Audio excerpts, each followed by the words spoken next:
आपने वक्तव्य दिया था जब आप गुजरात के मुख्यमंत्री थे कि प्रधानमंत्री के पास बहुत सारे संसाधन हैं, उसके बाद भी ये नहीं रोक पा रहे हैं। वही संसाधन 11 साल से आपके पास हैं, 11 साल में आप क्यों नहीं रोक पाए? तो ये सवाल है, और इस सवाल के कारण जो हमारा भरोसा था वो डगमगाया हुआ है। हमको इसको स्वीकार करने में कोई संकोच नहीं है। भारत को सुरक्षित हाथों में है। भारत को क्या करना चाहिए? भारत को सबसे पहले अगर कुछ करना चाहिए तो जिम्मेदारों की खोज करनी चाहिए कि मेरे घर में कौन ऐसा है जो जिम्मेदारी के पद पर बैठे होने पर भी गैर जिम्मेदारी दिखा रहा है, जिसके कारण घटना घट जा रही है। पहले तो अपने घर के जिम्मेदार को पकड़ करके सामने लाओ और उसको कड़ा से कड़ा दंड दे करके दिखाओ कि हम जीरो टॉलरेंस रखते हैं इस तरह की बातों में। उसके बाद फिर हम सब आपके साथ खड़े होंगे। आप जो बाहरी हो उसके खिलाफ आप तगड़ा एक्शन लीजिए, उसमें भी हम सहयोग करेंगे। लेकिन अगर आप घटना हो जाने के बाद कहते हैं कि अब हम ये पराक्रम दिखाएंगे, हम वो पराक्रम दिखाएंगे, आप जा कर के दिल्ली से नहीं बोल रहे हैं, आप बिहार से जा कर के बोल रहे हैं। क्यों बोल रहे हैं? आप जो है कहिए ना कि कौन जिम्मेदार है। आप जिम्मेदार को नहीं बचा लेंगे और बाहरी ताल ठोंक करके आप दिखाएंगे कि हम बहुत अच्छा कर रहे हैं, तो ये नहीं चलेगा। अगर ये चलेगा तो आगे भी इस तरह की घटनाएं होती रहेंगी, क्योंकि उनमें सहयोगी जो लोग हमारे ही देश के हैं जो विदर्घात कर रहे हैं वो पहचाने ही नहीं जाएंगे और उनका हौसला बढ़ा रहेगा। बाद में भी मिल करके ऐसी घटनाएं बार बार वो करते रहेंगे। इसलिए सबसे पहली ज़रूरत है कि भीतरघात आस्तीन का जो सांप है उसको सामने निकाला जाए। कहाँ चूक हुई उसको सार्वजनिक रूप से स्वीकार किया जाए। आखिर इतने लोग मर गए हैं, इतनी सारी व्यवस्था के बीच में, इतने सारे दावों के बीच में, तो किसी की तो जिम्मेदारी बनती होगी। उस जिम्मेदार व्यक्ति को सामने लाइए और फिर उसकी जिम्मेदारी तय करिए, उसको दंडित करिए, और उसके बाद पूरा देश खड़ा हो। और अगर कोई पड़ोसी देश हमारे ऊपर इस तरह से चुनौती देने का हमला कर रहा है तो हमारे पास शक्ति है और उस शक्ति का प्रयोग करने में हमको गुरेज नहीं करना चाहिए। और राष्ट्राध्यक्ष के सहयोगियों ने ये कहा था कि अगर नोटबंदी कर दी जाए तो आतंकवाद की कमर टूट जाएगी। हम लोगों ने सह लिया उससे जो परेशानी हुई, करने दिया नोटबंदी। उन्होंने कहा था कि धारा 370 हटा दी जाए तो कश्मीर का आतंकवाद समाप्त हो जाएगा। उसके लिए गौ हत्या तक की छूट उन्होंने दे दी। उसके बाद भी हम लोग चुप रहे कि कम से कम एक समस्या निकल जाएगी। और भी बहुत सारी बातें उन्होंने कहीं, हमने सब में समर्थन किया। लेकिन आज परिस्थिति क्या है?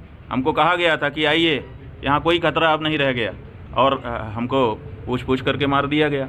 और इतना ही नहीं, घटना के ठीक बाद से जिस तरह से उस घटना को भुनाने की कोशिश की जा रही है, आपदा में अवसर खोजने की बात कही जा रही है, उससे एक निराशा सी उत्पन्न हो रही है। इसलिए हम राष्ट्राध्यक्ष से कुछ नहीं कहेंगे। हम राष्ट्राध्यक्ष के पूर्व में किए गए कार्यों का और बाद में किए गए कार्यों का अवलोकन करेंगे, विश्लेषण करेंगे कि उनका देश के नागरिकों की रक्षा में तात्पर्य है कि केवल अपनी राजनीति को चमकाने में तात्पर्य है। क्यों? क्योंकि पुलवामा में घटना हो गई, यही सरकार थी, ठीक है, पीछे चुनी गई सरकार थी, लेकिन लोग यही थे। आज तक जिम्मेदार कोई नहीं माना गया कि कौन जिम्मेदार था।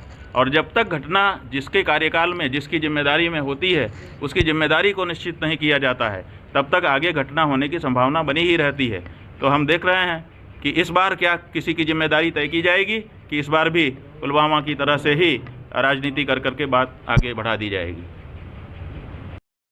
राष्ट्र पर हमला हुआ है, राष्ट्रगुरु के नाते राष्ट्राध्यक्ष और राष्ट्र की जनता को क्या संदेश है? ये जो घटना हुई है ये कोई सामान्य घटना नहीं है, इसीलिए इस पे बड़ी गंभीरता से सबको विचार करने की आवश्यकता है।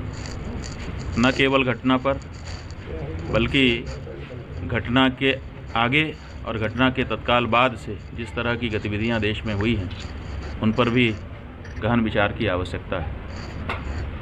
पहली बात तो यह है कि जिस जगह पे ये घटना हुई, पहलगांव से 8 किलोमीटर लगभग की दूरी में, वो बॉर्डर से काफ़ी दूरी पर जगह है। जैसा कि बड़ी जल्दी बता दिया गया कि पाकिस्तान से आकर के लोगों ने ये घटना की, तो इतनी लंबी दूरी तय करके हथियारों के साथ वहाँ पर कैसे लोग पहुँचे और फिर उन्होंने बड़े आराम से 30-40 मिनट का समय लेते हुए ये सब घटना की और फिर वो बड़े आराम से कहाँ जा कर के गायब हो गए, कैसे वो फिर अपने देश में वापस चले गए।